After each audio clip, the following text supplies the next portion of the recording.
This is Rock Until already in the danger already.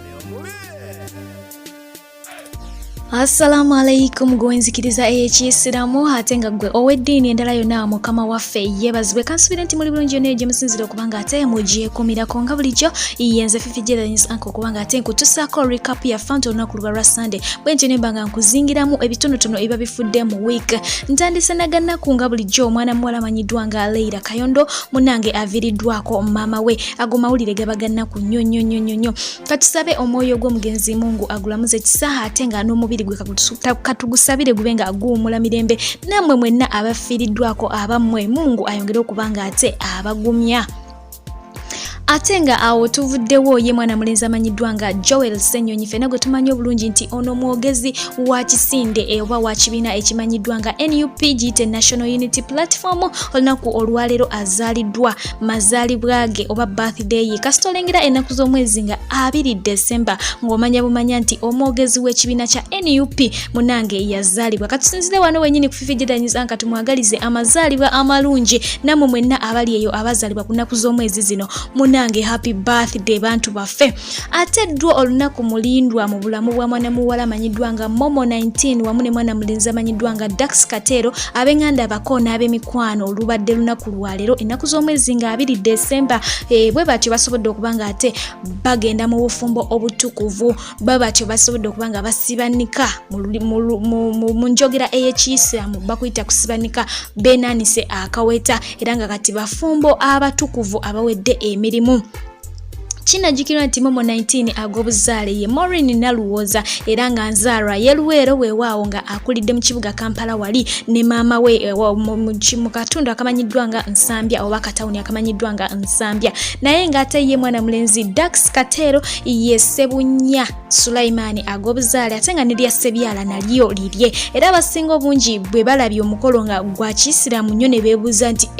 bulijjo bano basiraamu munange Momo tabadde musiraamu nga omukyala naye nga bomanyi nti omukyala taba na kika taba na ddiini omwami bw'abaako eddiini gy'abali mu kasita mubanga mukkaanya ebiseera ebisinga omukyala amaliriza agenze mu ddiini ya bba na bwe gutyo Momo afuuse kati musiraamu awedde emirimu era nga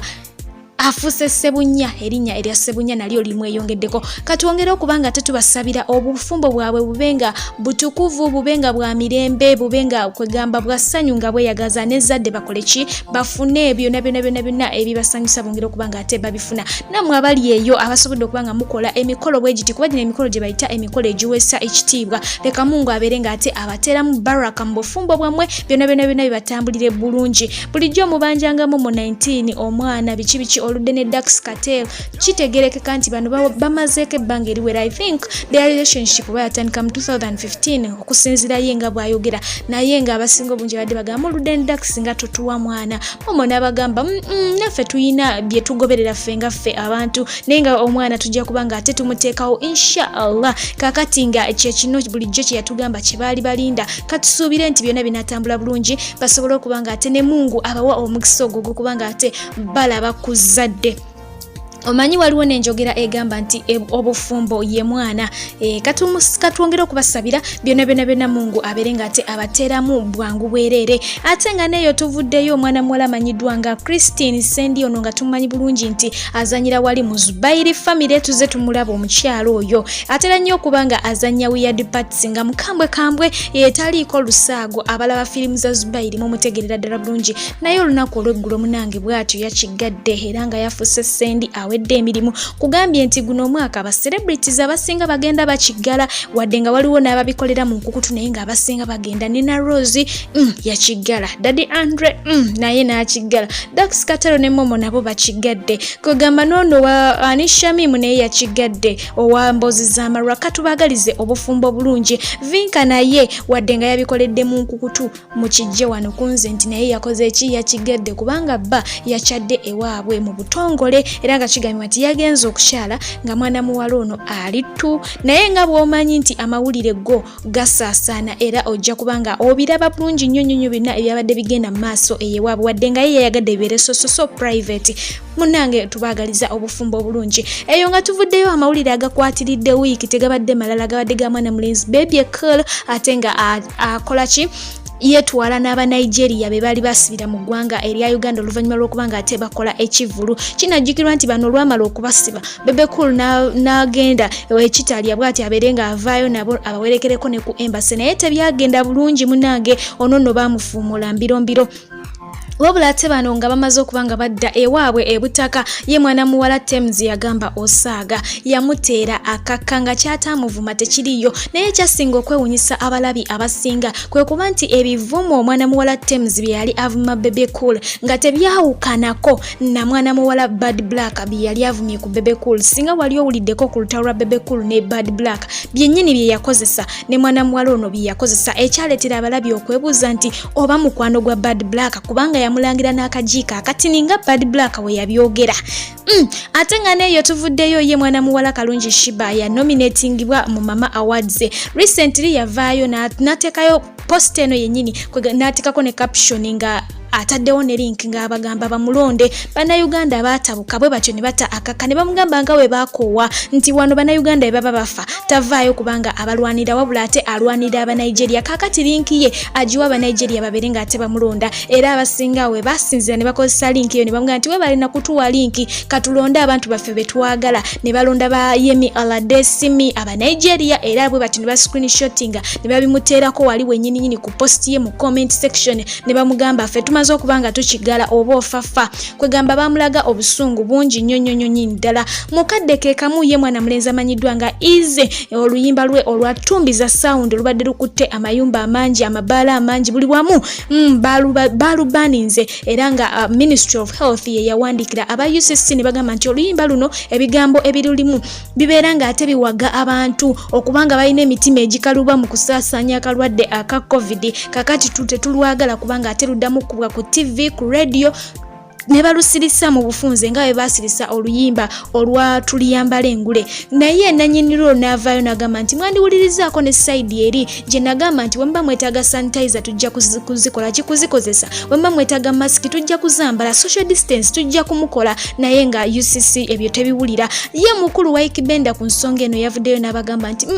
omwana mwandimulese, fact being nti lwe luyimba lwo lwamulese like breakthrough ye mwandimulese ne mumuwa akakisa kano kubanga oluyimba lubadde luhitinze nga lukuteyo. Kakati wamulubaninga nga mabaala terukubwa, TV terukuba, kitegeeza agenda kubanga ate afiirwa akasente akate nga kasobola omuyambako okusobola okubanga ate alabirira famire ye n'abeegayirira bamusonyiwe. Weewaawo abayimbi abalala bo baasirise ku nsonga eyo tebakyogeddeko naye nga mwana muwala Spice Diana naye yalabiddwako nga abuuza eggwanga nti kaakati ku bizibu Uganda byeyina mugenzi okulaba tumbiza sawundi nga kyekizibu ekyamaanyi ennyo oba ekinene ennyo kye muyina okubanga mutunuulira mu bufunze bw'otunulatunulamu kaba ako kasonga katono nnyo ne weewuunya nti lwaki buno obusonga obutini ennyo eggwanga oba gavumenti ebeera nga ate ebusimbako enjala n'amannyo oba n'amaanyi mangi nnyo ate nga ensonga ennene ennyo eziruma eggwanga ezireka awo mu bbanga bwetyo tayo. Waliwo ne bano abakunamira eggwanga kati nga mwana muwala ono Kabaleebe waliwo oluyimba Gravity lwe yakola nga lulimu mwana muwala ng'ali completely bute naye tebaboogerako twegamba sikitegeera nange binsobera by the way it's not my business naye waliwo kyolaba nga kikuyitiriddeko. Nga tuvuddeeyo tuzeeko omukyala eyeyita Nabijjo Fulufiga ono nno mutabani we mulwadde Yoseri mulwadde era tusinzire wano wennyini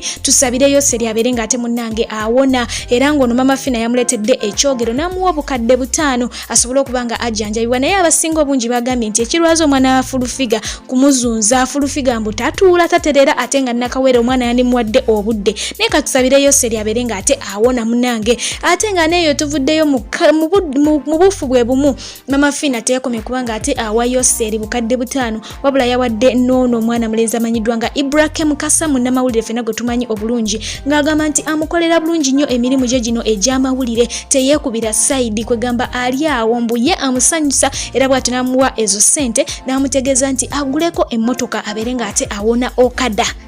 Congrats oba congratulations. Bw'atyo yagudde mu bintu buli omu aba n'ekisima kye.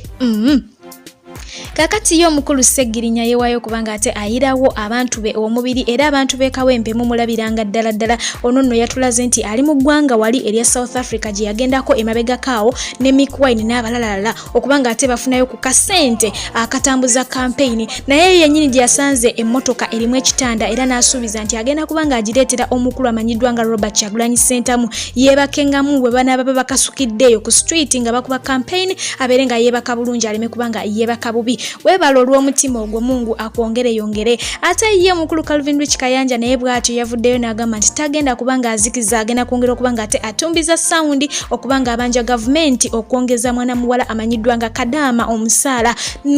kinajjukirwa nti Kadaama we Uganda afuna ennusu 9 oba gwe giwandiise emitwalo 9 mu ggwanga erya Saudi Arabia ate nga abalala bafuna n'1,500 okudda waggulu kakati katusabe bino bibeere nga ate bigenda bulungi babeere nga ate bongezebwa ku musaala mbadde Fifijje nga bulijjo atakumira mpera leka yongere kubanga abankumira ate n'abakusubscribe nga kikone mu nga bulijjo mubeere bulungi.